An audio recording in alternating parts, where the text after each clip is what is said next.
Le vrai problème de cette histoire est que les humains détenus dans cette prison ne considèrent pas cette prison comme une prison, ni les gardiens comme des gardiens. Ils oublient leur incarcération. En conséquence, ils n'essaient pas de s'évader. En fait, s'ils essaient d'échapper à quelque chose, c'est à l'ennui, à l'angoisse, à la pauvreté, à la douleur, aux mauvaises fréquentations, à la maladie, à la dépression, au désespoir.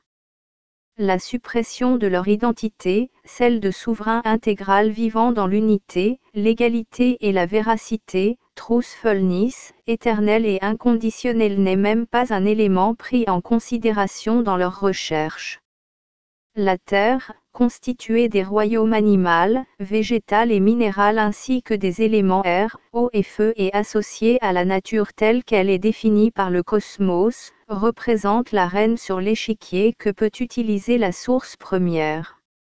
Ce sont là des instruments stratégiques qui permettront la destruction de murs précis de la prison, et des individus bien préparés pourront retrouver leur identité de souverains intégraux, établir dans leur complétude une transparence et une expansion nouvelle.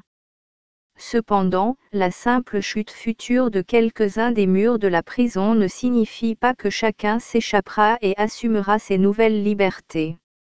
La prison comporte de nombreux murs, et lorsqu'un d'entre eux s'écroule, il y a ruée vers une liberté relative, mais il reste un autre mur et encore un autre.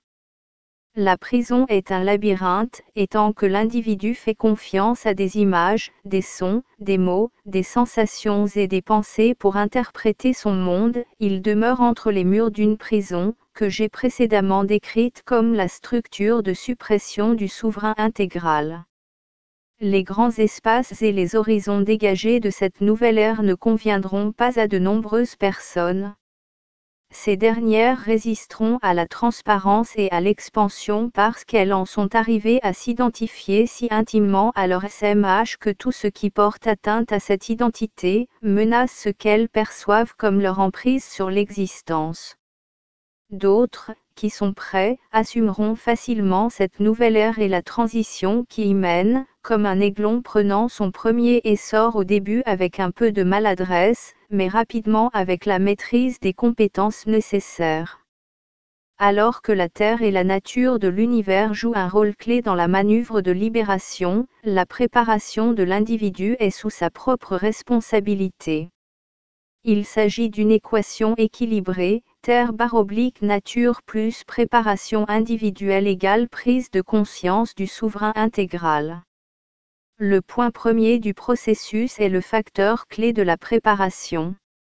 Si votre point premier dans le recouvrement de l'état de conscience du souverain intégral n'est pas au minimum l'unité, l'égalité et la véracité inconditionnelle dans l'expression de chaque instant, alors vous vous heurterez au mur de la prison, et chaque fois que vous le ferez, on vous demandera de tout recommencer.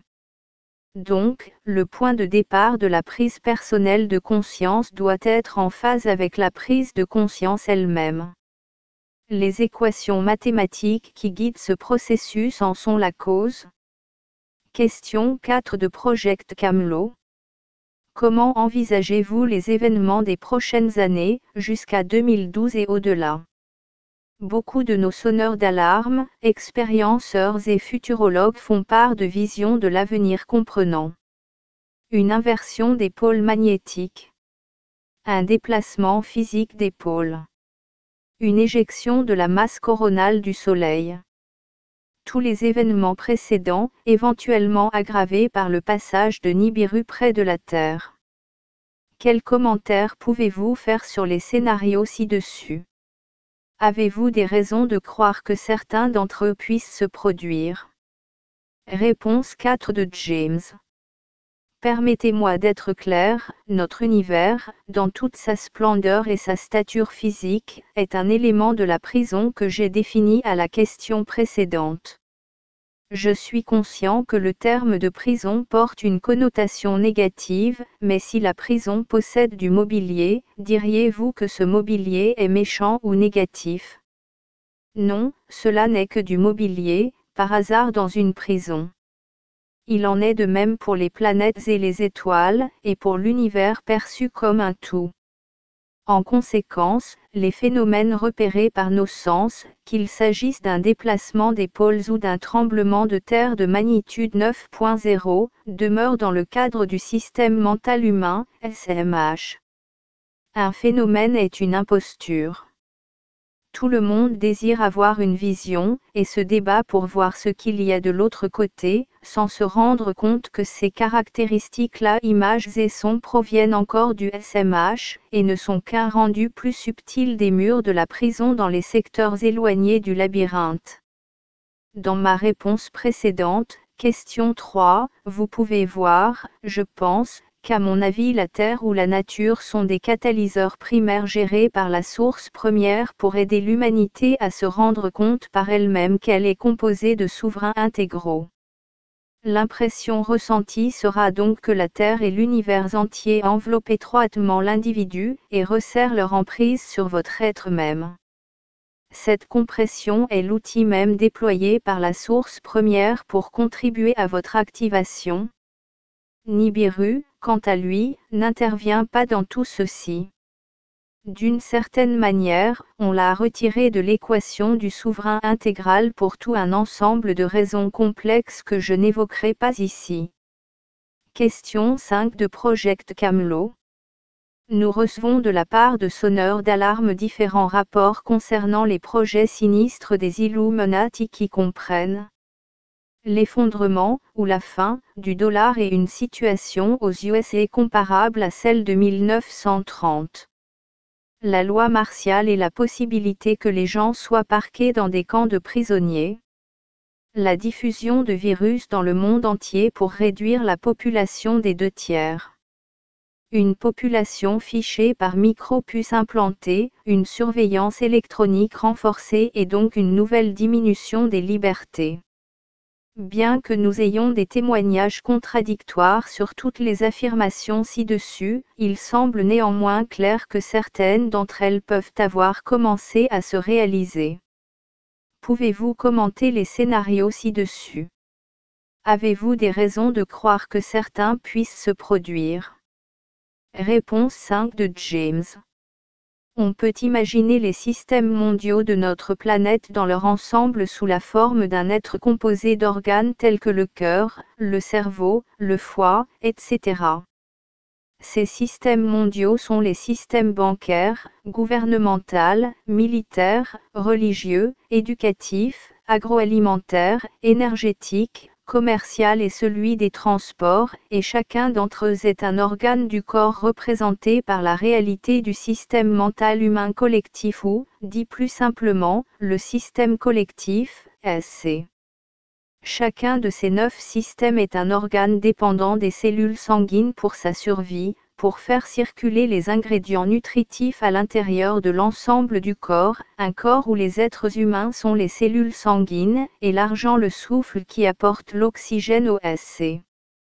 C'est là le corps de l'existence collective du SMH, et c'est précisément lui qu'anime et rend possible les humains au moyen de leur propre programme de survie et par l'échange d'argent.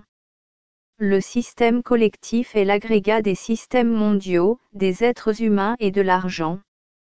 Ceci constitue un système, et bien qu'il puisse paraître difficile à manier et impossible à contrôler, il est tout à fait gérable pour ceux qui tiennent les rênes et contrôlent l'organe vital, le cerveau. Le cerveau du SC est le système bancaire. Il fonctionne selon le paradigme du point premier, la vie c'est de l'argent, et l'argent c'est de la vie. Que l'argent soit de la vie est à l'origine de l'existence humaine, et l'humanité a évolué dans cette unique forme de pensée, instillant ses souvenirs d'autrefois dans notre système bancaire actuel. Le système collectif interagit avec le SMH et crée les premiers murs de notre prison, évoqués dans la question 4. Le système collectif devient déficient, et ce parce que se profile l'ère nouvelle de la transparence et de l'expansion.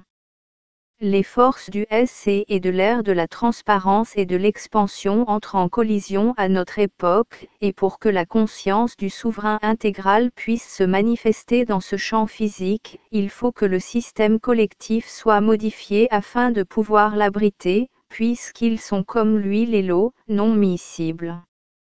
Ceux qui tiennent en main les rênes du système collectif ont grand peur que quelque chose cloche.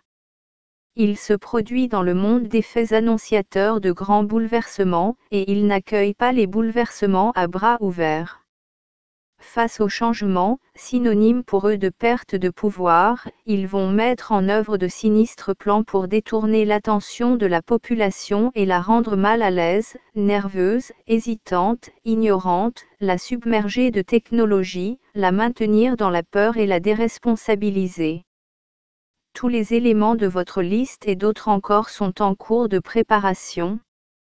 Cela ne signifie pas qu'ils pourront être lancés avec succès, mais ils sont en cours de préparation, et par un simple regard sur ces projets, vous pouvez constater la nature sinistre de ce qui s'abat sur certains membres de la famille humaine.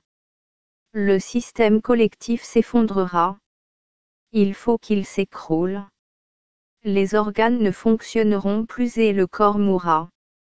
Cela prendra du temps, ce processus prendra des années, offrant ainsi heureusement une période de transition aux humains pour qu'ils s'adaptent au nouveau corps en construction, destiné à soutenir et faire vivre la nouvelle conscience du souverain intégral qui est à notre origine pendant qu'elle est progressivement reconnue dans ce monde comme étant nous.